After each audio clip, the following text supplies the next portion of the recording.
Hello survivors and welcome to another Walking Dead Road to Survival video, and in this video we're going to be taking a first look at Gold Mythic Nick, who is going to be the exclusive Gold Mythic character in Mythic Battle Pass edition number 10. As we can see visually on the right hand side, Nick is, as we saw him in the S-Class era, he was the first ever character to come in a wheelchair, and I thought it was actually a really cool little idea. And he's got some upgrades, let's be honest, he's got some upgrades. And if we listen to the sound that his weapon makes, I think it makes a different sound. Not heard this one before. It's a bit duller, you know, it's a bit duller. He's geared up, he's much more geared up than he was as an S-Class. He's got the helmet on, he's got armor. I love the wheels, I love the snow blade at the front. Any walkers getting taken out, getting dished to the side as well. I like it a lot. On the left hand side we can see the art in its brutal form. Nick is not here to play games for sure. He is definitely going to smash some people up, no doubt. And we'll check out his stats. Level 720, limit break 3, we can see he has got 19,965 attack, 12,478 defense, and 17,469 HP. He is a strong character, of course, holding that two-handed like melee weapon. He's considered a damage dealer. He is a mythic character, and he's part of a new allegiance which is called Road to Survival #2. So it's like a second edition of the Road to Survival allegiance. Now I will say one thing, his attack stat is the most, you know, it's the highest stat right now, but due to other parts of his kit, he actually gets one of the highest attack stats in the game. And I think it's going to be, you know, this guy's going to hit very hard. But first off, we'll look at his Adrenaline Rush, and it is called Killing Machine. It is a 66 AP cost rush, so the normal speed for an attack team character.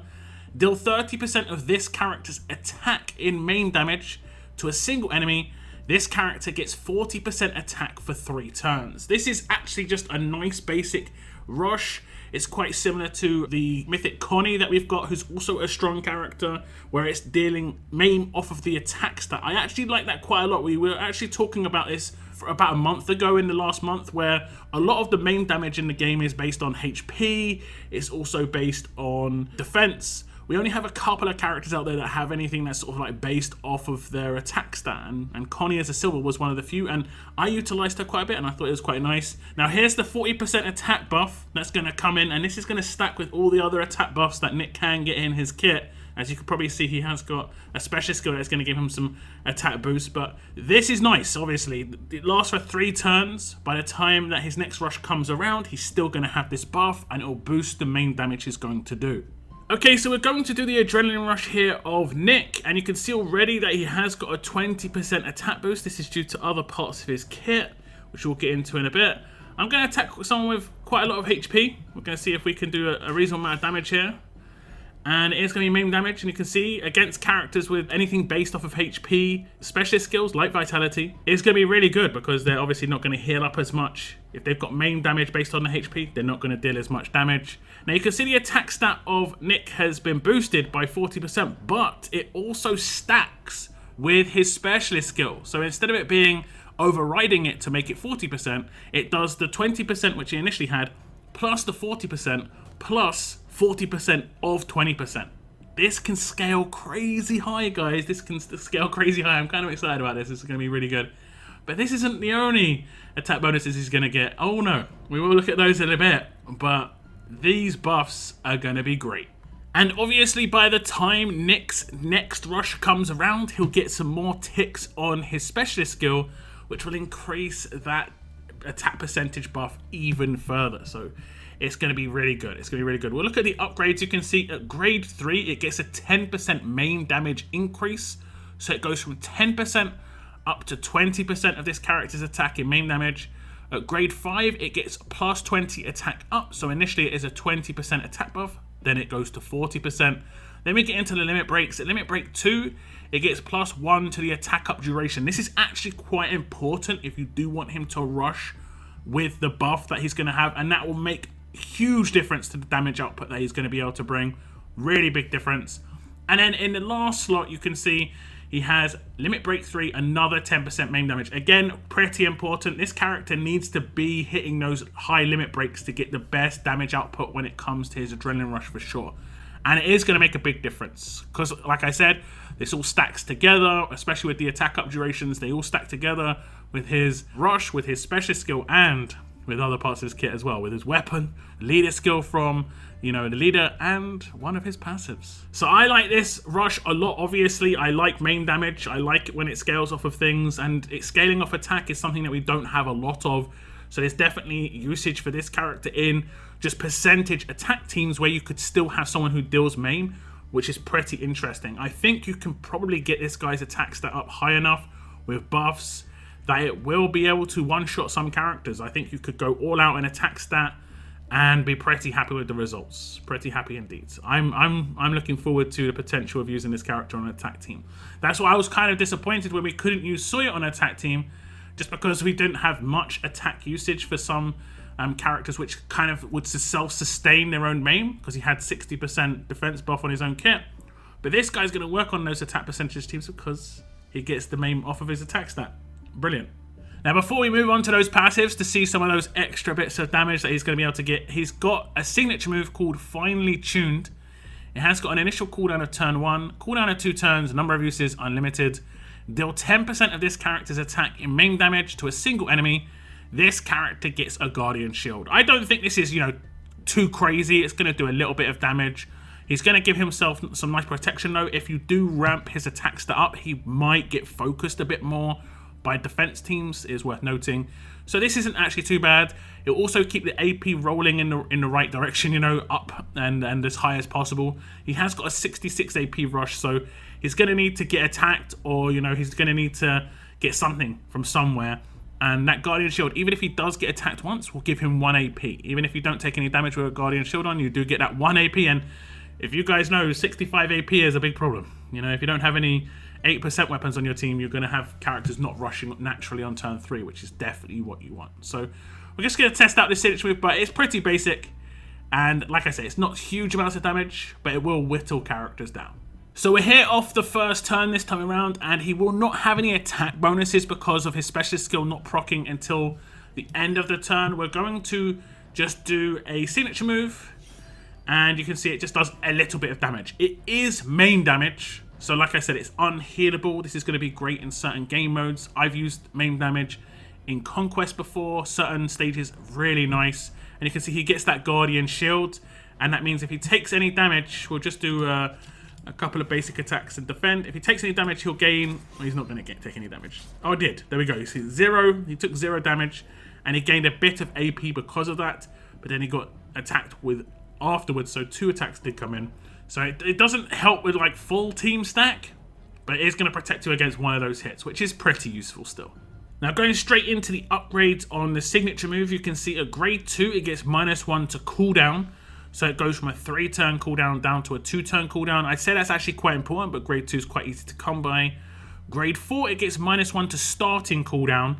So it goes from a 3-turn starting cooldown down to a 2-turn starting cooldown. And then limit break 1, it goes to a 1st-turn starting cooldown. Now, it isn't actually that important to get a 1st-turn starting cooldown. As long as it's in the first 2 turns, it's actually good. And it could potentially be better off actually waiting until turn 2 to use it, just because you're going to get 1 proc of his specialist skill and have a little bit more attack stat in that situation, and then he'll do more damage with the main, the unhealable damage. So it could be worth just holding off anyway. Obviously, it's completely up to you how you do it. Limit break 1 is good for his rush, though. Obviously, I said you have to get up to like limit break 2 most likely, so he's just going to get the bonuses off it on the signature move instantly. And obviously, that's going to improve his stats. But I would say at least grade 4. So at least get 2 of this character to really get the best out of this signature move. But you're going to want to get him as high as possible, just based on the fact that the higher attacks that he has, the more main damage he's going to do with his signature move, with his rush. And then obviously he's going to unlock other things on that rush as well. So again, this signature move isn't the highlight of his kit, but it is going to be a nice little bonus. The Guardian Shield is nice. And it's just getting that damage to slowly just progress, even though it's only 10% of his attack stat. But if you manage to get him up to like 150k, which I don't think is going to be too problematic with the attack buffs he can get. You know, you're going to be doing 15k unhealable damage to characters that generally have like 50, 60k HP. You're doing maybe a quarter of their HP on a pretty, like I'm saying, pretty basic signature move. That's actually not too bad, I guess. Now we are going to move on to those passives, and you're going to already see where he's going to be getting some big boosts. You can see because he has the damage dealer role, he is going to get agility, so he's going to get an increase to basic attack damage, but I don't think this is going to work with his signature move or his rush because he's dealing maim, and this is dealing damage, whereas the increase in basic attack damage is based off of people doing attacks, so it'll only work with his basic attacks. It might be still worth upgrading because he's going to have really high attack stats, so those basic attacks can hit hard. And then the next one is Ready to Rock. At the start of each wave, this character gets 100% stun and impair resistance for the first 3 turns of combat. You probably saw that in the clips before. And what makes this really, really good is that the only things to stop on a roll from actually happening, his specialist skill, are him being taken out, impaired, or stunned. So because he can't obviously be impaired or stunned off of the first 3 turns, he's going to get at least a 60% boost from on a roll. That's actually like a nice guarantee. Obviously those buffs can be removed if anyone's got things like any sort of ransack within a kit or on a weapon that could potentially be removed from him. The next one is Battle Ready. It's a 45% self-attack boost. The attack stat you saw before was me showing you just his base attack stat without this buff. It goes up to like nearly 29,000, so he's got 29,000 base attack without Lieutenant system. Just to put that into perspective, Shiva, who has a really high attack stat, has 22,000 max attack with no lieutenants. So he's got a big boost over these characters on the initial stat. Obviously, you can get boosts coming in from other characters, but so can Nick. So he's going to get a big boost potentially because of this. The last passive is called Keep On Rolling. When attacked, this character heals for 60% of their max HP, except when at max HP. This means that the first hit he takes, he'll have to tank it, and then afterwards he'll take the damage and then heal 60%. So if you manage to get him so he's not taking huge amounts of damage, he's going to be pretty good. And reading these passives, honestly, I'm kind of thinking he could potentially be used on a defense team. His defensive stats are really bad, but because he's getting so much attack from his passives, he's getting attack from his specialist skill, he's getting self-healed from one of his passives as well, and he's getting heavy resistances, you could just stack really defensive, stuff on his kit, on his combat mods, on his weapon, and just rely fully on his passives and his specialist skill to utilize him on defense. If he's the only strong character on a defense team with like Raulito in a defense team, he'd be guaranteed to get an 80% defense boost off of turn 1, and that would obviously make him a lot more tanky. There's definitely some potential there, but it'll be some very, very unique niche teams for sure. So just to show you Nick's attack stat when he's in a team by himself, without a leader, without adjacent characters with 1535, he hasn't got a 1535 weapon in his hands, it's just got a 35% attack boost base, so obviously it can get boosted higher for sure. If we add a leader and an adjacent character, you can see what sort of stats he goes up to. So now we have a leader with a 1535 weapon, giving him a boost, and the leader skill. We also have an adjacent character with a 1535 weapon, giving him the boost from that. And you can see comparatively between Shiva and Nick, this is just base without lieutenants, without combat mods. He has 10,000 more attack just off of base. And this is because of that massive 45% attack boost. If he gets a fully upgraded weapon to 45%, he's obviously going to get boosted higher. And then if he has 1535 on his own weapon, then add lieutenants, combat mods. This guy's going to have some crazy levels of attack stat for sure. Okay, so we're going to attack Nick on a defense team, and I kind of figured this would be the easiest way to show how his passives worked. I've got a couple of controllers here, you can see. I'm going to try and stun, and we're not going to be able to get through. He's going to resist that. We are also going to try and impair. He's also going to resist that. And that's going to make it so that his specialist skill will definitely proc for the next 3 turns. Now, obviously, if he does have this happen by a control character, they have precision as a passive. They will reduce that 100% buff down to 60%, so they will be able to potentially get through it. Just worth noting. But he can obviously attack certain characters that are like tanks and stuff that have control in their passives. For instance, we have Marcus, who has a stun passive. He's just going to be able to freely attack. He could attack characters that have impaired weapons, and if they proc, they will not impair him. So that's actually pretty good. When it comes to me being able to attack him, I'm just going to put in a light attack. We're going to do some damage. As you can see, he has got that 80% defense boost because of Raulito, like I said before. Now, if I attack him again, we'll do the damage, and then he'll get healed back up by 60%. And in this case, it will go up to max HP. And then we obviously can attack him again and bring his HP down. But then, obviously, he's going to be... I think he's just got healed by Raulito's weapon. Then he's got the Guardian Shield. Let's just try and do some more damage. We're going to be able to do quite a bit of damage, all things considered. And then when we try and, you know, follow it up, look, he's got defense down. We're going to try and follow it up with some more damage. We do some more damage, but he heals up by 60%. So this is why I think he has a little bit of potential on the defense teams. But on attack teams, if he gets hard focused, this is going to be really beneficial. You're going to see his HP just bouncing around, him just healing set health back up, which is very nice. Now you can see he has been confused, and his resistances will not stop him from being confused, but it will not stop his specialist skill from proccing, so he'll still get the damage boosts. He just won't be able to use his signature moves and rushes in those situations.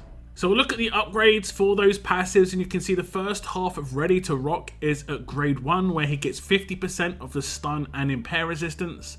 At grade 2, he gets agility 1. Now, it's up to you whether you want to increase that, because like I said, it will not work with his rush, it will not work with his signature move, it will only work with his basic attacks, but it could still be useful. At grade 3, he gets the first half of Ready to Rock. Oh, actually, it's the second half, sorry, of Ready to Rock, so he'll get that 100% stun and impair resistance at that point. At grade 4, he'll get the first half of Battle Ready, and it's only a 15% attack boost here, and then he gets the big boost to 45% total later on. The first half of Keep On Rolling is at grade 5, so he has a little bit of every single one of his passives up until this point. He gets 20% of his HP back when attacked, as long as he is not max HP. Then he gets Agility 2 at Limit Break 1, as is the norm. At Limit Break 2, he gets the second half of Battle Ready, 30% attack boost, stacks with the other half, and it obviously goes up to 45%. This is huge. And then at Limit Break 3, he gets Keep On Rolling, number 2, and it's the 60% heal. Now, if I look at his entire kit, I think Limit Break 2 is quite important in terms of how much attack you're going to be doing because of the attack boost from Battle Ready 2, and also his Adrenaline Rush does get a nice boost with the attack up going to 40% on that Adrenaline Rush. So Limit Break 2 seems to be very important, but obviously the higher Limit Break he gets, the higher stats gets, and he does get that nice 60% heal back as well. Now, just a quick look at his specialist skill. It is called On a Roll. This character's attack increases by 20% at the start of each turn after the first, up to a max of plus 120% after 6 turns. Bonus resets if killed, stunned, or impaired. Obviously, he can't be stunned or impaired for the first 3 because his passives, which is awesome. So it's only if he gets taken out will it be reset in those first few turns. And it stacks with buffs. So it stacks with that 40% buff that he gets from his rush. It stacks with strong attacks if you want to use him in a heavy, strong team. It's awesome. It also will obviously give the boost of his overall attack stat, and that will include his passive 45%, leader skill, his weapon, mods. Really nice specialist skill. The fact that everything scales off attack in his kit as well when it comes to the damage output he's going to be doing, the main.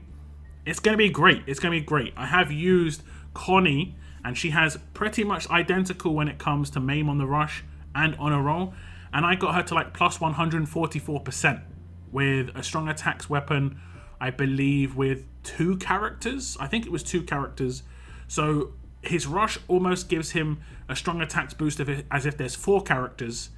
You don't necessarily need to use him on a stronger team, and he's going to have a 40% attack boost.